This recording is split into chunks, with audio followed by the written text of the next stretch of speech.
I'm Michael Ann Butler. I work at the Office of Sustainability here at Marymount California University, and I'm going to take you on a quick tour of the sustainable highlights of our campus.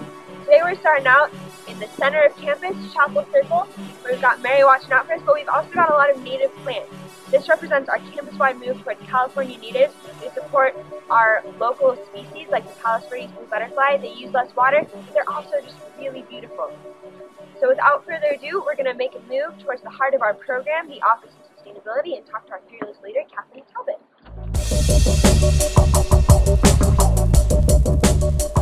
Okay, I'm here with Kathleen Talbot, our fearless leader. Kathleen, could you tell us a little bit about the program that you started and kind of the changes that you've brought to our campus since you've been here? Yes, of course.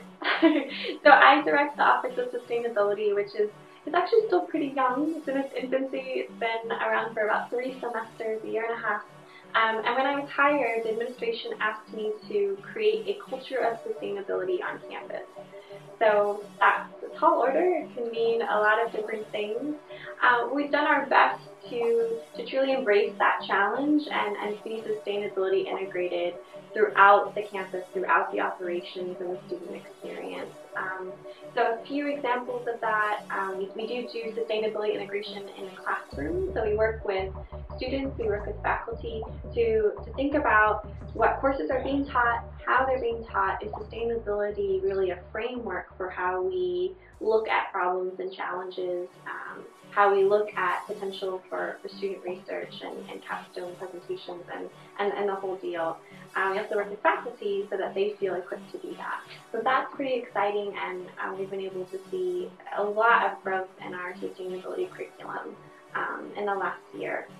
We also focus on campus, the campus operations, and I know that you guys are going to explore some of those together today. We've looked at issues of waste, energy, water, really trying to understand our environmental impact as well as the human health impact of what we do as a university, and making sure that we can have the most positive impact possible to start to make a difference in our local communities. Well, thank you so much, Kathleen. So we're going to go head out and see some of the things that she's been talking about. But thank you. Yeah, have fun.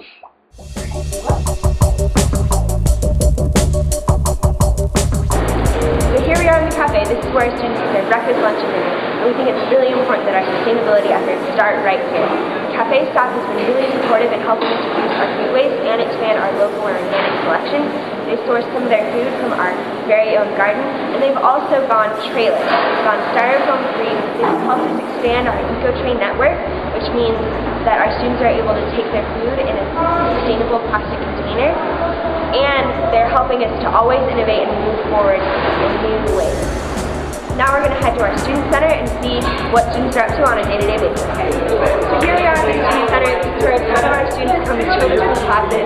The Office of Sustainability wanted to support that, so we brought in these moving walls to bring in a breath of fresh air and carbon absorption, all that good stuff. As you can see, we've got a lot of other stuff going on in here, but it's kind of loud, so we're going to get going. Let's show you.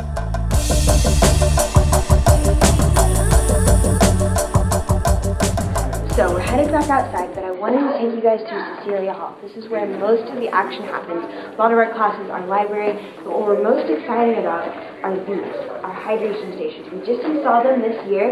We've got about 9 on all of our campus, 3 in here. Here, let's ask this guy, what do you think about the hydration stations? Well, you know, I try to bring a water bottle to campus so I can fill up on water in between classes, because I'm always rushing through here. Got a lot of classes, and I don't want to pass out during one of them, so. That's true. Stay focused, stay hydrated. Yeah.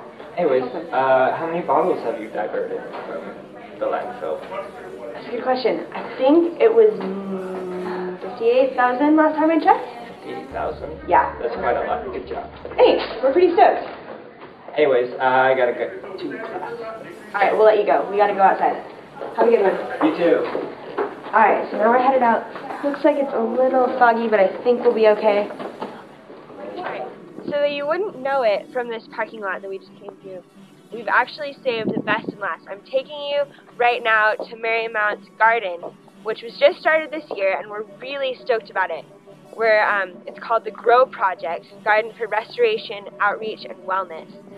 And the whole point is to kind of provide a sanctuary for Marymount's community and for the community at large. So we've had neighbors come out and visit. We're going to be donating to the Harbor Interfaith Center down in San Pedro. So it's all about helping people and helping the environment at the same time. So if you just look that way, there it is. Alright, so here we are at the garden in the flesh. And oh, there's Artie. He's our garden coordinator. Can we catch up with you for a second? Sure. Hey Artie, do you have a second? Yeah, sure. Sweet. We just wanted to quickly get your opinion on the garden. This is our garden coordinator, Artie. I can't pronounce his last name. But yeah, tell us a little bit about how the garden got started and how you got involved. Yeah, for sure. So I think about a couple of years ago, they've been always kind of talking about having a garden in our community, in our campus. But things weren't going well. So anyway, about a year ago, that I got involved with the help of H Center. We put our hands together, and we start actually keeps moving on and actually doing our garden. Building our garden and go from there. So we have plastic in every single bed and soil and growing and seeding. So it's been a pleasure working with Kathleen and working for school and community. Oh, cool. And what's with the plastic in there? Is it in the soil or is it so in the bottom of every single bed we put probably about 50 to 70% plastic. Oh, because we want to be movable and not heavy, and then growing.